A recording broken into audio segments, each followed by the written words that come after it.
अगर तुम्हें मुझसे इतनी ही प्रॉब्लम है तो शादी क्यों की? मुझे आपसे नहीं, बस उस फोटो से प्रॉब्लम है जो आपने सोशल मीडिया पर अपलोड किए। अरे इतनी सी बात और इतना ज्यादा ओवर रिएक्ट? ये इतनी सी नहीं, मेरी करियर की बात है। मैं मॉडल हूँ और मेरी इंडस्ट्री में कोई भी एक शादीशुदा मॉडल के साथ काम करना नहीं चाहता, इसीलिए अभी के अभी उन फोटो को डिलीट करो। नैना के गुस्से में ऐसा बोलने पर रोहित सोशल मीडिया से अपनी और नैना की सारी फोटो डिलीट कर देता है। नैना एक मॉडल है जिसकी शादी रोहित से होती है, पर उसे हमेशा हर चीज़ से पहले सिर्फ मॉडलिंग ही दिखाई देती है, इसीलिए वो इसके आगे अपनी शादी को भी कोई इम्पोर्टेंस नहीं देती। एक रात नैना तैयार होकर कमरे से बाहर निकलती है।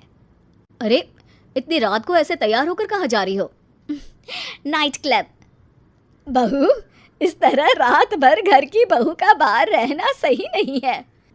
ओ प्लीज़, ये छोटी थिंकिंग आप अपने पास ही रखें। मेरे प्रोफेशन में night club and parties normal है।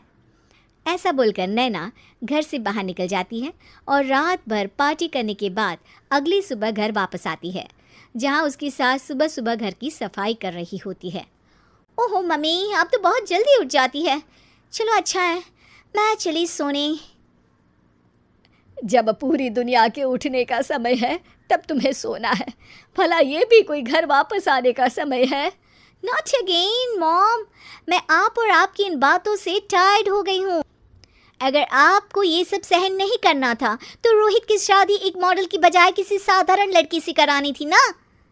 सास को ये सब बोलकर नैना सोने चली जाती है, जिसके बाद वो सीधा शाम को कमरे से बाहर निकलती है तो देखती है कि उसकी सास और रोहित बैठे बैठे खाना खा रहे हैं। नैना भी उन्हीं के साथ डाइनिंग टेबल पर जाकर बैठ जाती है, जहाँ सारा तेल वाला खाना देखकर वो गुस्से में भड़क जाती है। ये सब क्या है मॉम? आपको पता है ना कि मैं एक मॉडल हूँ और मुझे अपना फिगर मेंटेन करने के लिए हेल्दी फूड ही खाना होता है, नॉट लाइक यू। फिर भी आपने सारे खाने में तेल ही तेल भर दिया। बस नैना, बिल्कुल चुप। पहले तो तुम घर में एक सुई तक नहीं हिलाती और मम्मी जो पूरा समय अकेले काम करती रहती है उन पर चिल्ला रही हो। इतनी दिक्कत है तो खुद ही खाना क्यों नहीं बना लेती?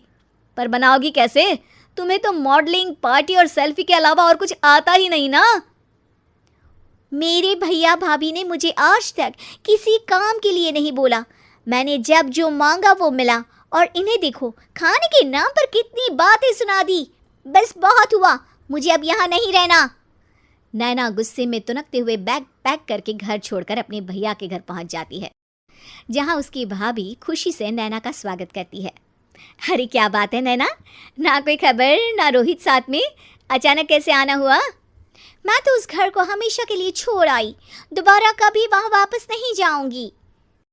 ऐसा बोलकर नैना घर में आकर मज़े में सोफे पर बैठ जाती है, जिसके बाद अब वो पूरे ठाठ बाट से अपने मायके में रहने लगती है, जहां उसकी भाभी सारा काम करती और नैना अपने मॉडलिंग प्रोजेक्ट करते हुए बस मौज में बैठकर खाती।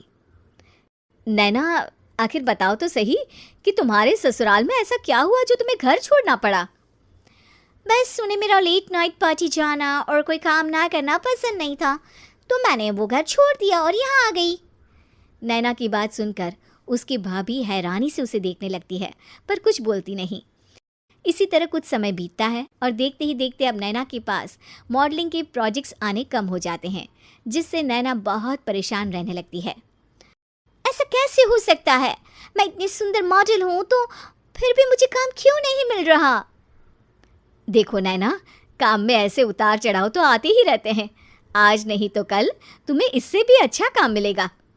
तब तक अगर तुम चाहो तो घर में खाली बोर बैठने से अच्छा है कि मेरी मदद कर सकती हो। नैना पहले तो घर के काम का नाम सुनकर नाक चढ़ाती है, लेकिन फिर कुछ दिनों तक कोई काम न होने पर बोर होकर अपने आप भाभी की मदद करने पहुंच जाती है। इसी तरह धीरे धीरे उसकी भाभी नैना को घर का काम करने के साथ सारा खाना बनाना भी सिखा देती है। एक रात नैना और उसके भैया भाभी साथ बैठकर डिनर कर रहे होते हैं। पता है, आज का सारा खाना नैना ने बनाया है, मैंने तो बस आज थोड़ी सी ही मदद की है। मानना पड़ेगा नैना, खाना तो बहुत स्वादिष्ट है।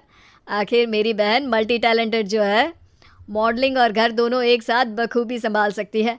और फिर जब मदद करने के लिए घर में कोई दूसरा इंसान भी हो तो फिर दिक्कत ही क्या? मेरी बहन चाहे तो उसके लिए कुछ भी इम्पॉसिबल नहीं है। भैया की बात सुनकर नैना को अपनी सास और रोहित की याद आ जाती है। भैया, मम्मी और रोहित ने कभी मुझे मॉडलिंग करने से रोका नहीं। वो तो हमेशा हर चीज़ अकेले संभालते आए हैं और मैं हर काम खराब करती रही। मम्मी पूरा घर अकेली संभालती है और मुझसे बस थोड़ी मदद की उम्मीद करती है, पर उसकी जगह मैं उन्हें उल्टा बोलती रही। गलती मेरी है भैया, मुझे अपने ससुराल वापस जाना चाहिए। जानकर खुशी हुई बहना कि अब मेरी छोटी सी बहन समझदार भी हो गई है। इसके बाद नैना अपने ससुराल वापस आकर रोहित और अपनी सास से माफ़ी मांगती है और बाद में खुशी खुशी अपना मॉडलिंग और घर संभालते हुए ससुराल में रहने लगती है।